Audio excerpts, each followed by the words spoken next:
Hello friends, Dr. Aarti Rajput this side. This is the continuation of this injury video.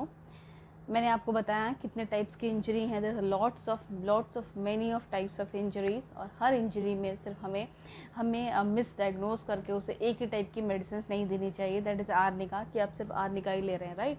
तो types of injury के लिए homeopathy में भी types of medicine आती हैं. ठीक है, तो हम स्टार्ट करते हैं. तो पहली जो मेडिसिन है, टॉप मेडिसिन भी कहते हैं उसे, दैट इज़ आर्निका. लेकिन आर्निका देखिए इंडिकेटेड किस इंजरी में होती है. मोस्ट ऑफ द टाइम और 99% arnica is indicated in the bruises injury. यानी जहाँ पर क्या होता है, जहाँ कुछ धमक लग गई है, चोट लग गई है, जहाँ पे स्किन तो इंटैक्ट है, स्किन में कोई प्रॉब्लम नहीं हुई है, लेकिन स्किन के अंदर ब्लड वेसल्स में चोट लग गई है, ब्लड वेसल्स रैप्चर हो गई हैं, वहाँ से ब्लीडिंग होने लग गई है, और वहाँ ब्लीडिंग होकर वहाँ ब्लड क्लॉट हो गया है, वो एरिया नीला पड़ गया है, वो एरिया काला पड़ गया है. ठीक है, that is all in this. उस टाइप्स ऑफ इंजरी में हम रिकमेंड करते हैं आर्निका. वहाँ आर्निका बहुत अच्छा काम करती है, और स्पेसिफिकली वैसी इंजरी के लिए आर्निका इंडिकेटेड होती है. आर्निका 30 दी जाती है जब बहुत फ्रिक्वेंटली दी जाती है जब बहुत पेन है, सीवियरिटी है. ठीक है, और जस्ट तुरंत का तुरंत है, और उसके बाद धीरे धीरे डोज को कम किया जाता है. अगर चोट काफ़ी देर पहले लगी है या फिर कुछ दिन हो गए हैं, तब 30 मेडिसिन काम नहीं आती. उस समय 30 पोटेंसी काम नहीं आती. उसके बाद उसमें हम 200 या 1 पोटेंसी का भी यूज़ करते हैं. यानी सेम मेडिसिन अगर उसकी पोटेंसी चेंज हो जाती है तो उसका एक्शन भी चेंज हो जाता है. ठीक है, इस चीज़ का ध्यान रखिए. आर्निका 30, आप सोच रहे हैं कि हमने चोट लगी है, हम आर्निका 30 खाए जा रहे हैं, लेकिन हमें कोई आराम नहीं मिल रहा. तो ये एक डॉक्टर ही बता सकता है कि आपको आपकी कंडीशन के हिसाब से आर्निका 30 प्रिस्क्राइब की जाएगी, 200 प्रिस्क्राइब की जाएगी, 1 एम की जाएगी, या फिर उसका टिंचर प्रिस्क्राइब किया जाएगा, टिंचर दिया जाएगा. Got it. तो ब्रूज्ड इंजरी के लिए arnica is the best medicine. तो नेक्स्ट मेडिसिन है वो रस्टॉस्क है. ठीक है, ऑफ कोर्स रस्टॉस्क का बहुत अच्छा बहुत एक्शंस हैं, मतलब बहुत जगह पर रस्टॉस बहुत अच्छा इंपॉर्टेंट रोल प्ले करती है. जैसे मैंने आपको बताया था स्लिप डिस्क में आर्निका का बहुत अच्छा फंक्शन है, वैसे यहाँ पर आर्निका रस्टॉस जो मेडिसिन है वो स्प्रेन और स्ट्रेन में बहुत अच्छी मेडिसिन है. यानी स्प्रेन जहाँ लिगामेंट टियर हो गया हो, लिगामेंट में इंजरी हो गई हो, लिगामेंट ओवर स्ट्रेच्ड हो गया हो, ठीक उसी तरह से जहाँ टेंडन जो मसल्स और बोन्स को कनेक्ट करता है, वो टेंडन में बहुत स्ट्रेच हो गया हो, ओवर स्ट्रेचिंग हो गई हो, या फिर कोई टियर हो गया हो, वहाँ पर भी रस्टॉस बहुत अच्छा काम करती है और बहुत बेनिफिशियल मेडिसिन है. लेकिन स्पेसिफाइड वहाँ पेशेंट का जो सिम्टम है वो होना चाहिए कि पेशेंट को चलने फिरने से, थोड़े मूवमेंट से उसको आराम मिले, उसके स्टिफनेस में आराम मिले, उसके पेन में आराम मिले. यानी जो जॉइंट्स है, रिस्ट का जॉइंट है, एल्बो का जॉइंट है, नी जॉइंट है, उसमें अगर चोट लग गई है, कभी खेलते खेलते चोट लग गई है, उसका लिगामेंट टियर हो गया है, चलते चलते भागते दौड़ते पैर मुड़ गया है, लिगामेंट में टियर हो गया, और लेकिन उसको अगर थोड़ा थोड़ा मूवमेंट कर रहा है तो उसके पेन में आराम मिल रहा है. लेकिन अगर जब वो लेट गया आराम करते हुए पोजीशन पर, और फिर उठा तो उसके पैरों में काफ़ी दर्द है, काफ़ी स्टिफनेस है, रिजिडिटी है, सख्त है. ठीक है, तो उस कंडीशन में रस्टॉस बहुत अच्छा काम करती है. इसी की सीरीज़ में यानी लिगामेंट और टेंडन की कंडीशन के लिए एक रूटा मेडिसिन बहुत अच्छी मेडिसिन होती है, वो भी प्रिस्क्राइब की जाती है. तो जब वो भी दी जाती है, लेकिन उसके अंदर ये सिम्टम नहीं होता कि उसमें पेन होता है, सीवियर पेन होता है. ठीक है, और उसकी जो क्या कहते, उसका जो टेयर, उसमें सिर्फ ओवर स्ट्रेचिंग का नहीं बल्कि थोड़ा टीयर का सिम्टम होता है. यानी कहीं ना कहीं लिगामेंट या फिर और टेंडन जो है वो टीयर हो गए हो, तो रूटा इज़ मोर इंडिकेटेड देन रस्टॉस. और ये टियर और ओवर स्ट्रेचिंग हमें कहाँ से पता चलेगी? हमें डायग्नोसिस से पता चलेगी, which is from the MRI से पता चलेगी, ना कि एक्सरे से. X ray is only for the rule out for the bones, कि बोन्स में कोई प्रॉब्लम तो नहीं है. ठीक है, लेकिन नर्व्स, मसल्स, ठीक है, इन सब की प्रॉब्लम्स के लिए हमें कुछ भी टेंडन, लिगामेंट्स के लिए एमआरआई रिकमेंडेड होता है. एमआरआई आपको क्लियर इंडिकेटेड चीज़ बता देता है, उससे डायग्नोसिस पता चल जाती है कि आपको लिगामेंट में टियर है या फिर लिगामेंट ओवर स्ट्रेच्ड है, वहाँ इन्फ्लेमेशन है, सिर्फ टियर नहीं है. राइट. तो ऐसी कंडीशन में रूटा इज अ गुड मेडिसिन। उसके बाद एक मेडिसिन आती है, उसके बाद एक मेडिसिन होती है hypericum. Hypericum is more indicated for the nerve injury. ऐसी एरिया में इंजरी हो जाना जहाँ पर नर्व की सप्लाई बहुत ज़्यादा है, लाइक दैट फिंगर टिप्स है, तो पैर के टोज हैं, राइट, इन सब चीज़ में जहाँ नर्व की सप्लाई बहुत ज़्यादा होती है वहाँ पे इंजरी लग जाना। कई बार पैर आपका कुचल जाता है ना, कोई ओवर साइकिल या फिर बाइक ऊपर से चली गई पैरों के, अब बच्चे खेलते खेलते उनका हाथ दरवाजे में आ जाता है, पिच जाता है टाइप, बहुत चिल्लाते हैं, बहुत दर्द होता है, हाँ पैर हाथ से सूज जाते हैं।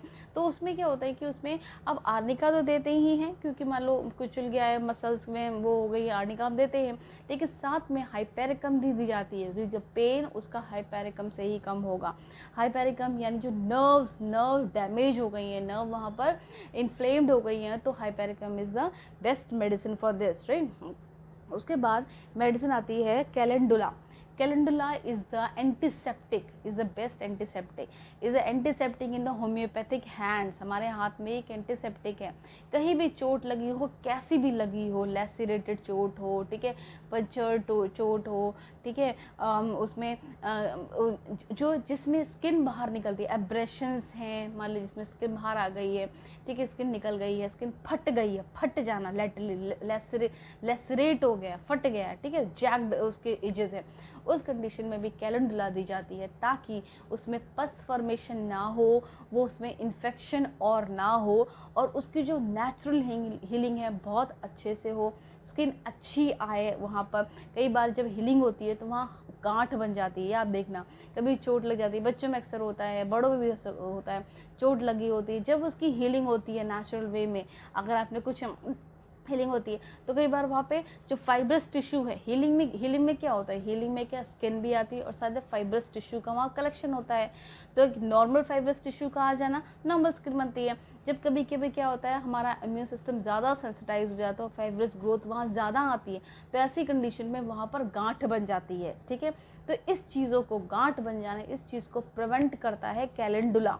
कैलेंडुला इंटरनल भी दी जाती है, कैलेंडुला 30 की शुरुआत करके, और ऐसे वुंड को एंटीसेप्टिकली कैलेंडुला के टिंचर से धोया जाता है, उसको एक्सटर्नल यूज़ किया जाता है, तो उसको प्रॉपर ग्रैनुलेशन होता है, प्रॉपर वहाँ फाइब्रस टिश्यू बनता है, और प्रॉपर उसकी हीलिंग होकर स्किन धीरे धीरे वहाँ पर आ जाती है, और इन्फेक्शन को भी रोका जाता है, ताकि वहाँ पस फॉर्मेशन ना हो, मधुमक्खी जो भी मक्खियाँ बैठ के कई बार उस पर इन्फेक्शन कॉज हो जाता है। तो स्टार्टिंग है कुछ दिनों में, क्योंकि जब स्किन फट जाती है तो उसको कैलेंडुला के टिंचर से उसको सफाई कर उसको हल्की सी पट्टी लगाई जाती है, to avoid the any insects contact, insects उसमें ना बैठें। और जब एक बार स्किन छोड़ने लगती है तो उसको उस वुंड को खुला छोड़ दिया जाता है, सिर्फ कैलेंडुला से उसकी ड्रेसिंग की जाती है और कैलेंडुला अंदर दिया जाता है। It's a wonderful medicine, it's बहुत अच्छी मेडिसिन है।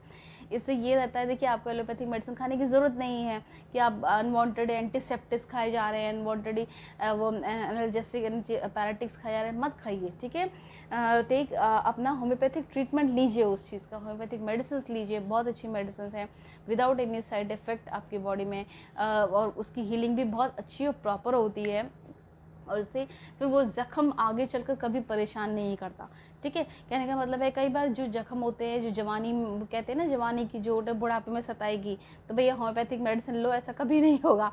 आपकी जवानी की चोट आपकी जवानी में ही हील हो जाएगी, यानी बचपन की चोट आपकी बचपन में ही हील हो जाएगी, आपको उस ओल्ड एज में जाके आपको नहीं सताएगी। Got it. उसके बाद एक मेडिसिन होती है, उसके बाद मेडिसिन है symphytum, right. Symphytum is basically, चलिए सिम्फाइटम से पहले हम देखते हैं कैंथेरिस। कैंथेरिस जो मेडिसिन है, that is a very good medicine for the Burns and scaled, right. जहाँ अगर स्किन जल गई है तो तुरंत का तुरंत कैंथेरिस 30 ले लीजिए, और कैंथेरिस टिंचर अपने स्किन पे उस पोर्शन पे अगर हम कॉटन से लगाते हैं हल्का हल्का, तो वहाँ ब्लिस्टर फॉर्मेशन नहीं होगा, वो घाव आगे नहीं बढ़ेगा, और वहीं से प्रॉपर हीलिंग हो जाएगी।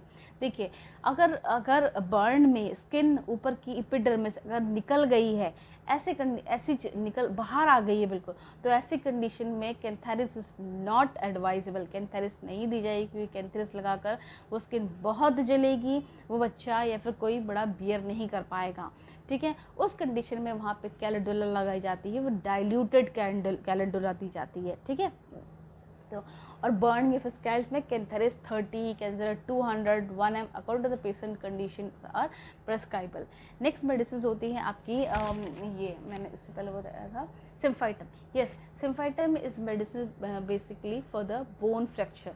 कैसा भी फ्रैक्चर हो, हेयर लाइन फ्रैक्चर है या फिर कंपाउंड फ्रैक्चर है, कैसा भी फ्रैक्चर है, कंपाउंड फ्रैक्चर कई बार हो जाते हैं ना कि एक बोन के कई टुकड़े हो जाते हैं, गॉट इट, एक बोन के कई, वो कंपाउंड फ्रैक्चर है। तो ऐसी कंडीशंस में भी देखिए सिम्फाइटम मेडिसिन लेना, कैलेंडुला मेडिसिन इंटरनल लेना बहुत बहुत ज़रूरी है, क्योंकि जब इनकी हीलिंग होती है, प्लास्टर तो लग जाता है लेकिन हीलिंग और बोन का जुड़ना तो अपने आप ही होता है, अपने उसके लिए कोई मेडिसिन तुरंत नहीं है, पेन किलर होती है। तो क्या जब वो कई बार कुछ कमी होती है बॉडी के अंदर, तो जब वो बोन्स आपस में जुड़ती हैं तो नॉर्मल ना जुड़ के अब नॉर्मल जुड़ जाती हैं। अब नॉर्मल जुड़ने का मतलब कौन सी, तो यानी मैंने जो बताया कि फाइब्रस टिश्यू एक्सेस आ जाता है, तो बोन क्या कई बार क्या होता है उसमें गांठें बन जाती हैं, बोन जुड़ जाती है लेकिन बोन मोटी हो जाती है, अब उस साइज़ की नहीं, उस अच्छे शेप में नहीं आ पाती जो पहले नेचुरल शेप में थी। तो उसकी मतलब उसके हीलिंग प्रोसेस को स्मूदन करने के लिए हमें कैलेंडुला का टिंचर, हमें सिम्फाइटम का टिंचर देना चाहिए और हम लेना चाहिए, बहुत ज़रूरी है। सिम्फाइटम 30 इंटरनल और सिम्फाइटम सिम्फाइटम का टिंचर स्टार्टिंग की बेसिस में, और जैसे जैसे हीलिंग ठीक हो, पेन ठीक हो, बोन जुड़ने लगे, उसके बाद सिम्फाइटम 30 फिर 200 प्रिस्क्राइब की जाती है, ठीक है। और ये बहुत वंडरफुल मेडिसिन हैं। आपको लगता है कि इनका इफेक्ट नहीं है, लेकिन इनका इफेक्ट बहुत अच्छा है, मिराकुलस इफेक्ट है। उसके बाद ये पेन, हड्डी का पेन कभी आपको ज़िंदगी में नहीं सताता अगर आप अच्छा ट्रीटमेंट ले लेते हैं, गॉट इट। उसके साथ लास्ट एक मेडिसिन है आपकी लीडम पाल जो मेडिसिन होती है वो आपकी बाइट में कोई एनिमल बाइट होता है, डॉग बाइट है, इंसेक्ट बाइट है, उसमें बहुत अच्छी मेडिसिन। देखिए उसमें आपकी जो देखिए रेबीज़ के जनरली मंकी काट लेते हैं, डॉग काट लेते हैं, तो जो उसमें रेबीज़ के 3 इंजेक्शंस लगते हैं, अब 3 हो गए हैं, पहले तो बहुत सारे, पहले तो शायद 14 थे, अब 3 इंजेक्शंस लगते हैं वो लगेंगे ही, वो हमारी इंटरनल है, हमारी इम्यूनिटी प्रिवेंटिव है। लेकिन उसके साथ साथ जो वुंडे जहाँ पर इसने काटा है, इंसेक्ट ने काटा है, अगर वहाँ घाव है या फिर घाव ना बने, इसके लिए भी आपको लीडमपाल मेडिसिन लेनी चाहिए, लीडमपाल 30 लेनी चाहिए, ठीक है, 30 लो, या फिर अगर घाव कम है तो सीधा लीडमपाल 200 लेनी चाहिए, राइट। नेक्स्ट मेडिसिन है natrum self medicine is more indicated in the head injury.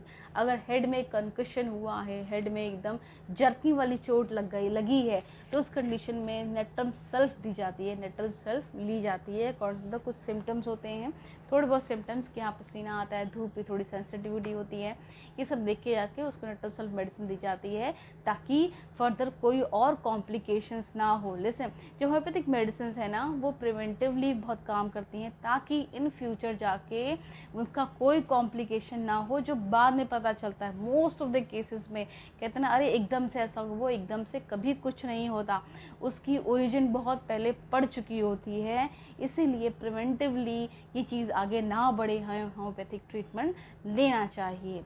Thank you so much thank you so much for watching me, for listening me until this. And if you like this video, please like my video and subscribe my channel. Thank you so much.